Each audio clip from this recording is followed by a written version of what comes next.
In order to cook up fantastic food on your camping holiday, you're going to need a range of cooking essentials. So we've got a little setup here and I'm going to talk you through some of the fantastic products that we sell. So first up, stands and tables. Now a good kitchen stand like this, you will put your gas cooker on it. Underneath it, it's got shelves for storing all your food, and it also has surfaces for preparing food, as well as a storage area with a mesh to stop insects and other things getting inside for your tins and pasta and everything like that.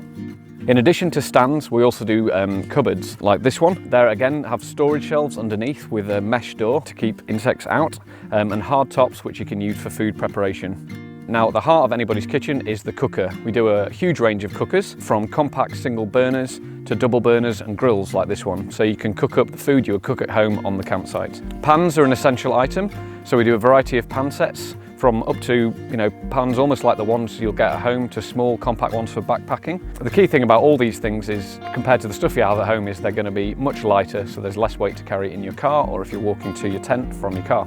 We also do a great range of plates, cups, cutlery, etc., all the stuff you'll need for camping, which again is all lightweight and really tough. So the final point when talking about cooking on the campsite is safety. You need to do your cooking on gas away from your tent. You definitely should never ever cook in your tent, not only for the fire risk but also the carbon monoxide that is produced. Also, never store your gas products inside your tent in case they leak and carbon monoxide is released. That's really important. So that was a very brief summary of the kitchen setups. There's loads of stuff you can look at on our website. There's more videos like this on our YouTube channel.